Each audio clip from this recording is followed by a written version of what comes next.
Neurological levels, what are they and how can they help us in our coaching business? Hi, I'm Claire Chancellor from Be Your Purpose Coaching. I'm an NLP Master Practitioner and an NLP trainer. I love to work with people all over the world to be their purpose. Today, I want to explore a deeper understanding of what are the neurological levels and again, how they can help us when we're working with a client to access a solution really easily.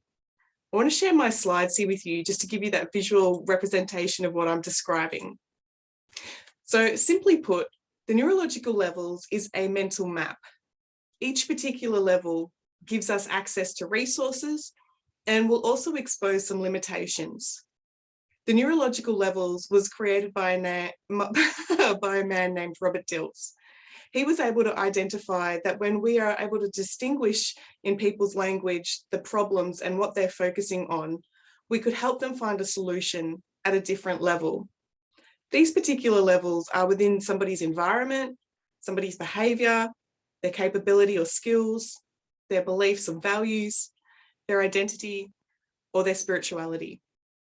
So just as an example, when I've got a client in front of me and I can hear them talking about the problem being in their home or their work, this is identifying the problem starting off in their environment.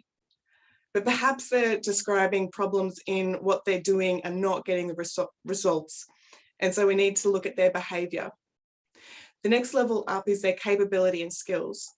Perhaps somebody set a goal, and to achieve that, they need to actually adjust their qualifications. They need to skill up. Maybe we're hearing somebody talk about a lack of self-worth, not feeling enough. And again, this is within the beliefs levels. Maybe something's being required of them that doesn't match their identity. And so there's a real tug of push-pull sort of stress that's going on with being able to achieve that goal by being that identity. Or perhaps there's something going on with their purpose, feeling like they need to align to something greater beyond themselves. If I've got a client who's in front of me, let's just say that she's a woman who's experiencing trauma in her home. She may be coming to you and talking about what's happening to her in her home. Now, she may be feeling stuck in that environment, which is, as a coach, you're going to know that this is going to shape her behavior. Maybe she doesn't feel safe or unable to do what she needs to do to escape this kind of trauma. Then the next level up here, as a coach, we know that we're going to have to help her look at what she's capable of achieving just in this moment. And then often we're going to have to look at her beliefs, why she's keeping herself in this victim energy, her limiting beliefs about not being good enough, not wanting more for herself. And then the next level up there is like, who would be her identity if she was free of that trauma, free to be herself? What is it that she wants? Who does she want to become? And then with that, that's going to lead us to be able to explore her purpose here on earth. Now, I'm going to go into more detail about the spirituality and purpose. However, the spirituality and the purpose is more about who we are in a greater community. So for me, my belief system is like, yeah, what's my purpose here on earth? So you will hear that in my language. Okay, so then I want to go into the nitty-gritty each particular level. The environment here. The environment is going to answer questions about the context, where and when something has happened. Again, we're going to hear that within, like, is it happening at home, at work, or somewhere else?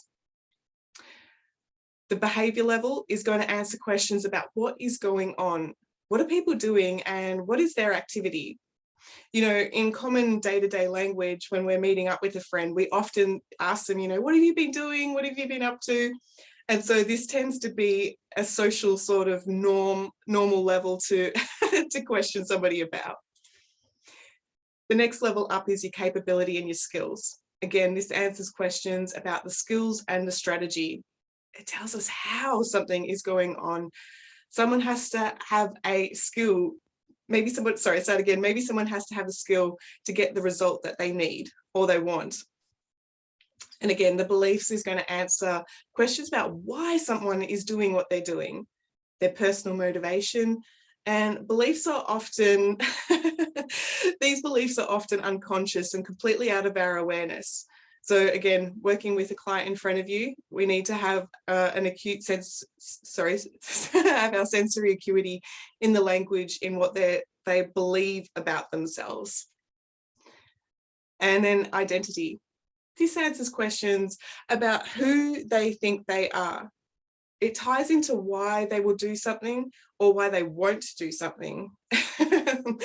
The identity level is quite interesting because, again, if somebody's being required to do something, let's just say that they want to enhance their wealth, and yet there's a whole limiting idea about the identity of who they have to become that rich person.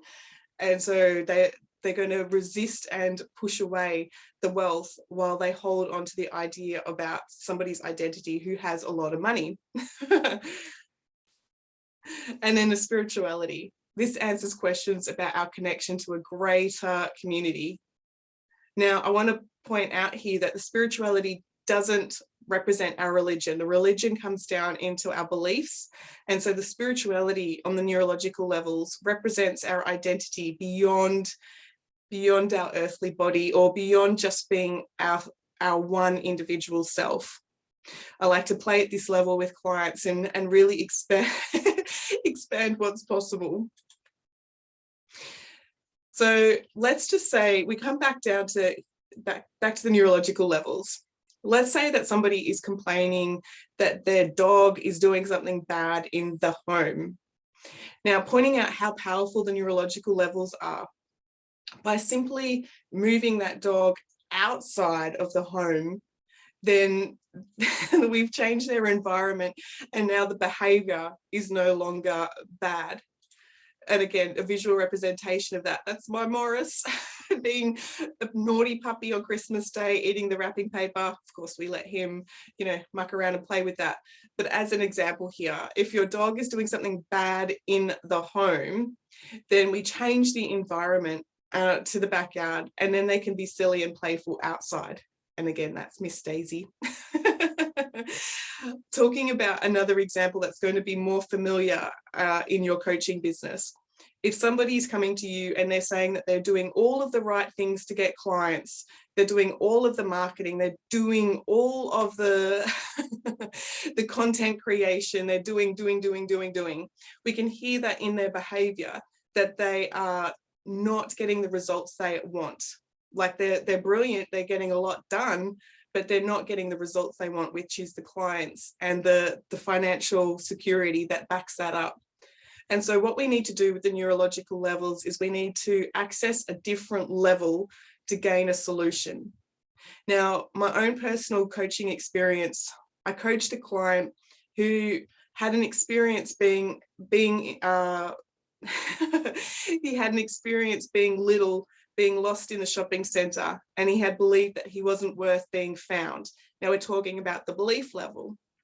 And so being able to unpack this belief, I'm not worthy of being found, didn't matter what they were doing in their coaching business, what they were doing, phenomenal YouTube content, their website, the marketing, the networking, didn't matter what they were doing, there was still this limiting belief, a little bit like this energy field in front of them, that was stopping people from finding him.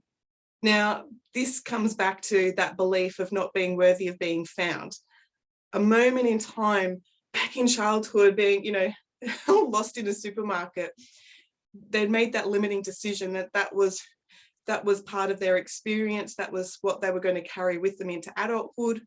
And the moment that we address this at the belief level, at the value level, and even at the identity level, was the moment where that energy dropped. Clients could find them, and in fact clients found them so quickly after we removed that limiting belief that their business started to boom. And so that's when the doing of the marketing and the doing of the advertising started to become fruitful and really valuable in being able to deliver and do what he absolutely loved to do, which was serving clients. So this is the power of the neurological levels there. So we've got my dogs looking at us. So I want you to have a think about, a particular problem that's going on in your life. Now, have a think about it. Is this problem showing up in your environment? Is this showing up with like what you're doing? Is this showing up with maybe you need to upskill? Maybe there's a limiting belief going on. Maybe it's clashing with your identity, or maybe there's something greater than you that you're trying to access. Now, knowing where the problem is starting, the solution is actually going to be on a different level. And knowing that is quite powerful.